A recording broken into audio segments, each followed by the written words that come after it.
নতুন মোড়কে পুরনো জিনিস, জাফলংয়ে বালু লুটপাটে বহাল তাঁতিলিক নেতা। সিলেটের জাফলং পিয়াইন পাথর নৈরাজ্যের নৌপথের রাজা আলিমউদ্দিন, তার বিরুদ্ধে চাঁদাবাজি, রাহাজানি ও নানা সন্ত্রাসী কর্মকাণ্ডের বিস্তর অভিযোগ রয়েছে স্থানীয় পাথর শ্রমিক ও এলাকাবাসীর মধ্যে। তার বাড়ি সিলেট জেলার গোয়াইনঘাট থানার জাফলং এলাকায়। সে গোয়াইনঘাট উপজেলা তাঁতিলীগের সহ সভাপতি।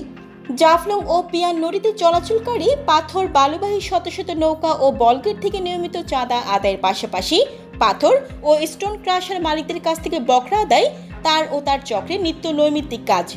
জাফলং ও পিয়ান নদী এলাকার ছোট বড় সব চাঁদাবাজ চক্রের নিয়ন্ত্রণ করে আলিমউদ্দিন চক্র। আলিমউদ্দিন নিজেকে পাথর ব্যবসায়ী পরিচয় দিলেও মূলত পাথর মহলে চাঁদাবাজি তার মূল পেশা বলে জানিয়েছে স্থানীয়রা। চাঁদাবাজির মাধ্যমে দৈনিক লাখ লাখ টাকা আদায় করে বর্তমানে শত কোটি অবৈধ টাকার মালিক তিনি। একসময় নুনান্তে পান্তা ফুরাতো আলিমউদ্দিন পরিবারের। জানা গেছে, জাফলং ধ্বংসকারী সাবেক মন্ত্রীর লোক বলেও আলিমউদ্দিনের বেশ জনশ্রুতি রয়েছে।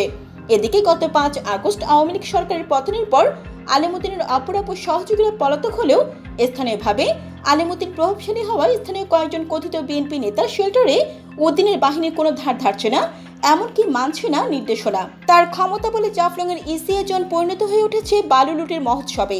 স্থানীয়রা জানান, প্রতিদিন গোয়াইনঘাট উপজেলার সবকটি নদীতে বোমা মেশিন দিয়ে লাখ টাকার বালু লুটপাট করা হচ্ছে আলিমউদ্দিনের ইশারায়। জাফলং ব্রিজের উজানে নয়া বস্তি ও কান্তু বস্তি এলাকায় বালু লুটপাটের নেতৃত্ব দিচ্ছে জাফলংয়ের একসময় লুটপাটকারী আলিমউদ্দিন।